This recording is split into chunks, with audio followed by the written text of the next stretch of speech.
Well, you had to know this showdown was coming, right? Two phones with very different ideas on how to customize and accessorize, but those manufacturing differences run deep throughout each phone, from design to build materials to the software on tap. Let's start with build quality. Motorola is going for lean, super lean. The G5 is far from chunky, but it feels thick after handling the Moto Z. LG is blazing its own trail with the G5, introducing a new design language we've not seen before, metal frame with a primer-like paint coating the exterior. Beauty might be in the eye of the beholder, but the metal and glass combo of the Z looks like it might age better over time. Fit and finish also lands with the Moto Z. We like the rear fingerprint sensor on the G5, but the chin slider still doesn't fit as flush as we'd like for a premium handset. The Moto Mod pins on the Z look a little techy, like exposed circuits, but it's designed around a magnetic system which is built to cover those pins. Though we totally expect that the fiddly little power and volume buttons will turn some people off. And the chin-mounted fingerprint sensor is definitely unfamiliar for operating like a power button instead of a home button. Still, it's easier to see the premium nature of this phone when it's made out of materials we associate with luxury. Now, talking about screens, LG shrank the G5 display down a touch. We now have a 5.3-inch Quad HD LCD. That slightly tighter pixel pitch doesn't quite beat the colorful and contrasty 5.5-inch AMOLED screen on the Moto. The Z screen is also easier to read in sunlight thanks to a more consistent high brightness mode. The G5 technically should be able to crank brighter, at least according to LG marketing materials, but we can't ever seem to get it that bright. And these two differ noticeably in terms of software. LG's UI still holds to an older tradition of altering nearly everything about the Android interface. Motorola continues to offer an almost stock software vibe. LG even initially tried to get rid of the app drawer, shame on you LG, but they cut out some options like split-screen apps, possibly in anticipation of Android N. But we do still have some interesting controls to automate certain behaviors, like pairing with Bluetooth devices or setting a home location to toggle Wi-Fi. Motorola hasn't really changed anything here, to the point where it can be somewhat stark customizing home screens. The biggest departure from stock Android is this Moto Assistant, which augments what you can do with voice actions. Now, powering that software, both phones share familiar hardware, Qualcomm 820 chipsets backed up by 4GB of RAM.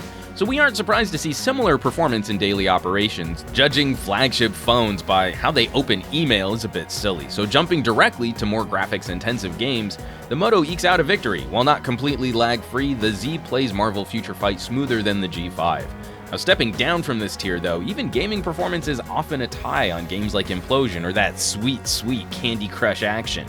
Moving to camera tech, the G5 pulls ahead here. For still photos, LG delivers a much more feature-complete app for adjusting settings and includes the ability to capture raw images for folks who like to edit.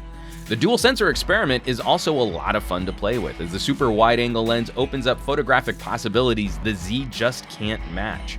The only area where the Moto has any leverage is in shooting video, where the Moto Z can adjust exposure and has an HDR option to augment color. Nice features to be sure, but not enough to unseat how much LG has grown in terms of camera tech over the last couple years. What is surprising though is seeing how these two phones trade places for audio. Actual speaker quality is pretty close, but the Moto gets the win for pointing that speaker in the right direction.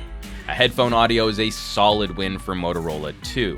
We still aren't able to use an LG DAC friend with USA carrier branded G5s.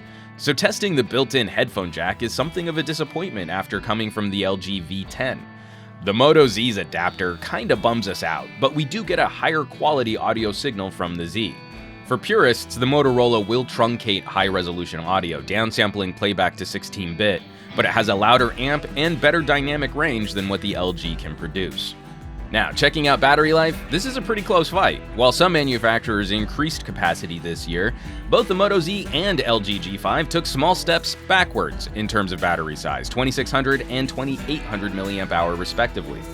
In testing runtime, though the Moto Z has the smaller battery, it seems to perform better in our media benchmark. Streaming 30 minutes of HD video over Wi-Fi at 50% brightness, the Moto Z with a brighter AMOLED display drained 6% of its battery, while the G5 with a dimmer LCD drained 7%. The LG does charge faster than the Moto in our testing, however. 30 minutes on the included chargers, the LG topped off close to 55% of its battery, while the best we could manage from the Moto Z was 38%. Lastly, do we really need to detail the differing methods for modular accessories here? Motorola wins. First, LG's friends are somewhat lonely. The camera grip has limped out into the market. We can't play with the B&O DAC, and that's it for this slider hardware. Motorola has several Moto mods ready for launch, from simple style backplates to a battery pack to a speaker mod and a projector, so we're actually able to tell you about this system. Plus, the actual operation is a solid win for the Moto. Amazing things, those magnets and pogo pins. Slap a mod to the back of your phone and you're using it. That's it, nice and easy. Having to reboot your G5 to swap on a camera grip is cumbersome and feels half-baked, unfinished. True modular phones might be right around the corner, but Moto wins for having real consumer-facing accessories and actual partners on board to create interesting options for Moto Z owners. So we should wrap this up. Where does that leave us between the Moto Z and the LG G5? Both companies should be commended for taking risks and pushing into unfamiliar territory for design, build quality, and novelty. Both phones also have some compromises which might be deal breakers for individual consumers. When comparing both phones based on what the manufacturers are highlighting as the unique features of each device, we can't help but feel that Motorola has the more successful solution here.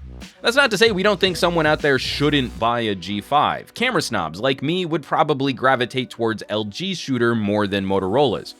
But when you chalk up the reasons for why someone might spend over $500 on a phone these days, if we're paying for a modular accessory platform, we'd like to be able to use what we pay for.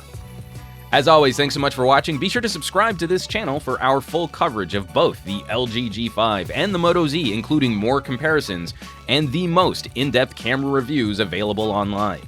For Pocketnow, I'm Juan Carlos Bagnell, some gadget guy on Twitter and Instagram, and I will catch you all on the next comparison.